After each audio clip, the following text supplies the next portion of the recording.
السلام علیکم۔ وعلیکم السلام ورحمۃ اللہ وبرکاتہ۔ میں شاہین آباد گلزار طیبہ سرگودا سے بات کر رہا ہوں۔ میرا نام محمد اشفاق ہے۔ تو میرا بابا جانی سے سوال یہ ہے کہ ہم زمیندار لوگ ہیں اور جو گوبر ہم اکٹھا کر لیتے ہیں، اسے سکھا لیتے ہیں، اس کو جلا کر کھانا پکاتے ہیں۔ کیا یہ کھانا صحیح ہے یا غلط ہے؟ آپ ہماری رہنمائی فرما دیں۔ یہ گوبر جو ہے اس کا بیچنا بھی جائز ہے، اس کا جلانا بھی جائز ہے، اس پر کھانا پکانا بھی جائز ہے، اس پر پکایا ہوا کھانا بھی جائز ہے۔ بلکہ یہ جو دیسی دوائیں ہیں نا، یہ تو ان کے نسخے ہوتے ہیں، یہ گوبروں پہ پکاتے ہیں، خوب گرم کرتے ہیں گوبر کی آگ سے، اس میں کوئی سی تاثیر پیدا ہوتی ہوگی۔ البتہ انسانی جو گوبر کے معنی میں فضلہ انسانی اور پیشاب، ان کی بیع باطل ہے۔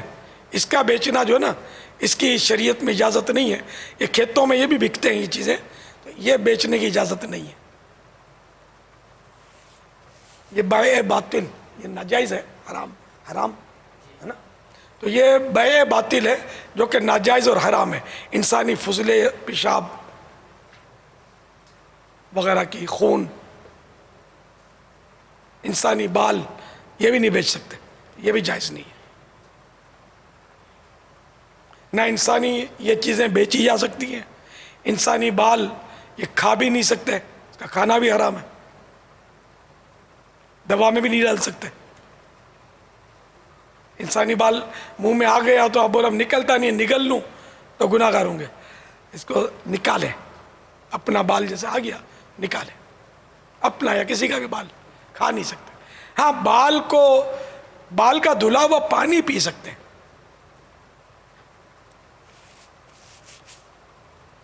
جیسے پانی میں بال گر گیا تو وہ نکال دیں، پانی پی لیں۔ وہ اوپلا کہتے ہیں اس کو، جو آپ نے ارشاد فرمایا جی، اپلا جی۔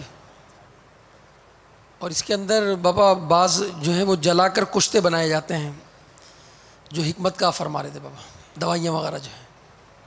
کشتہ تو اس کا اب یہ کہ آیا ہیئت بدلتی ہے نہیں، تبھی اس کا اگر ہیئت، جیسے کہ بہار شریعت میں یہ جزئیہ ہے کہ اپلا جلایا، یعنی کہ گوبر جلایا، اور یہ جلتا رہا یہاں تک کہ جل کر خود ہی بجھ گیا، اور اس لیے بجھا کہ وہ اس میں اب جلنے کی صلاحیت نہ رہی، خود بجھ گیا، تو اب یہ بن گئی راکھ، یہ پاک ہے۔ ہو سکتا ہے اسی طرح کی راکھ و دواؤں میں استعمال ہوتی ہو۔ اب چونکہ یہ طبیب ہیں، یہ حکیم بھی تھے، انہوں نے یہ اس لیے لکھا ہو، تو واللہ اعلم۔